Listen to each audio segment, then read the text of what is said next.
Right. Let's talk about taxes.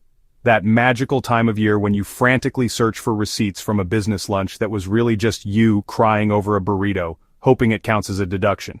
Meanwhile, the wealthiest people on the planet are paying a lower effective tax rate than their assistants, their gardeners, and possibly their very well-compensated emotional support llamas. It sounds like a conspiracy theory you'd hear from a man in a tinfoil hat, but it's not. It's a completely legal, meticulously engineered system. This isn't about shady back-alley deals, it's about loopholes so large you could drive a super yacht through them, park it, and then declare the yacht a mobile office for tax purposes. The central question is how? Let's start with the cornerstone of modern billionaire tax avoidance. A beautifully simple three-step waltz called Buy, Borrow, Die.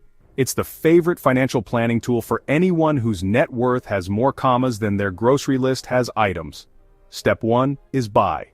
This is where a wealthy individual buys an asset. Stocks in a tech company, a skyscraper in Manhattan, a slightly haunted-looking 15th-century castle in Scotland. The important thing is that this asset is expected to grow in value. Over the years, that initial investment of, say, $100 million could balloon into $1 billion. Now, you might think they'd have to sell the asset to access that money, and if they did, they'd face a hefty capital gains tax. But that's where step 2, borrow, comes in. Instead of selling, our billionaire goes to a bank and takes out a loan using their billion-dollar asset as collateral.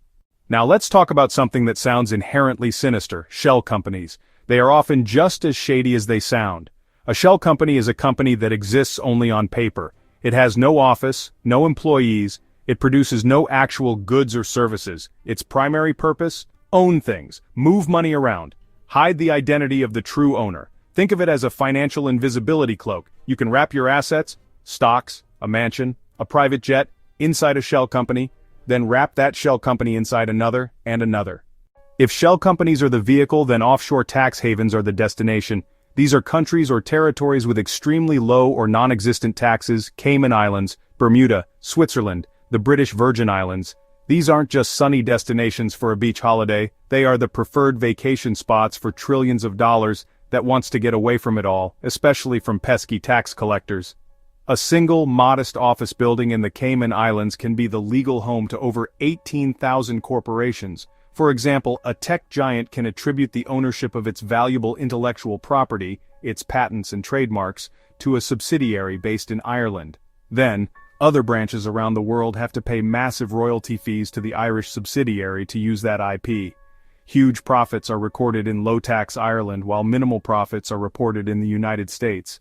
To see how all these elements come together, let's create a hypothetical, but, honestly, depressingly realistic case study. Let's call our billionaire Chad Worthington III. Chad is the founder of a hugely successful private equity firm. His net worth is about $5 billion, mostly tied up in his company's stock and various other investments. First, Chad doesn't take a large salary. Instead, his official income is a pittance, maybe $1 a year. Chad's life is funded by the borrow part of our earlier strategy. Visual. When he wants to buy a new island because his old island's volcano is becoming a bit of a nuisance, he simply draws a few $100 million from his credit line. It's a loan, so it's not taxed. He lives like a king, but on paper, his income is virtually zero.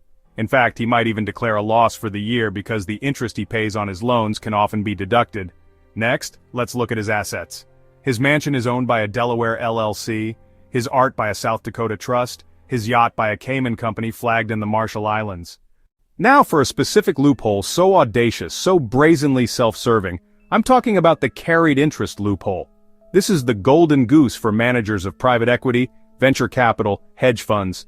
Normally, when you work for a living, your payment is called a salary, and it's taxed as ordinary income, with a top rate of 37% as of today. But for these fund managers, a huge portion of their compensation is not called a salary. It's called carried interest. The tax code allows them to treat this income as a long-term capital gain taxed at around 20%. A school teacher or a firefighter who earns $80,000 a year pays a higher marginal tax rate than a private equity manager does on an $80 million performance fee. The fund manager didn't even invest their own money, they invested other people's money. It costs the U.S. Treasury billions of dollars a year. Billions that could be used for infrastructure, healthcare, education. Instead, it's effectively a direct subsidy from the American taxpayer to some of the richest people on Earth. Defenders claim it encourages long-term investment. That argument doesn't hold water. Alright, let's pivot to something that sounds noble. Charity. The ultra-wealthy love talking about their philanthropy. They set up massive foundations. They put their names on museum wings, visual gag. A billionaire drops a single coin into a donation box, and a giant bag labeled tax savings falls onto their side. Instead of donating cash, the wealthy often donate appreciated assets like stocks or art. Say a billionaire bought a painting for $1 million, and it's now worth $20 million. If they sold it, they'd owe capital gains tax on the $19 million profit. But if they donate the painting to a museum, they get a double tax benefit. They avoid the capital gains tax and can deduct the full current market value and get praised in the press.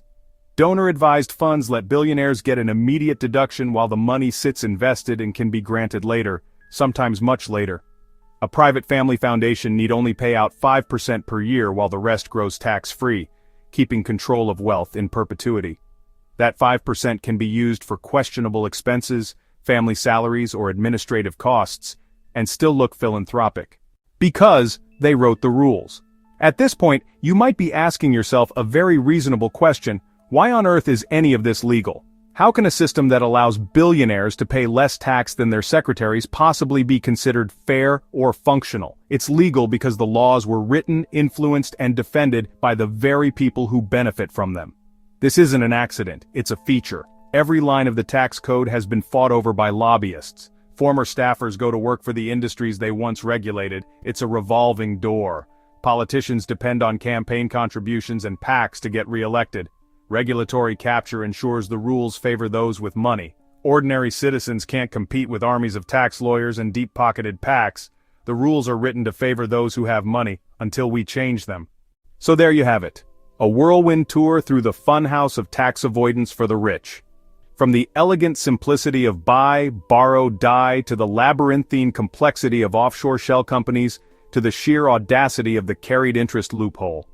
When trillions of dollars are legally shielded from taxation, that's trillions not available for schools, hospitals, roads, and research. To make up the shortfall, governments must cut services, take on more debt, or raise taxes on people who can least afford it. That fuels public cynicism and political pressure for change. Common sense reforms, treating income more equally, strengthening estate taxes, and international cooperation to crack down on havens are possible but politically difficult. Right now the wealthiest play a different game with different rules. Until we change those rules, the rest of us will be left to pay the price.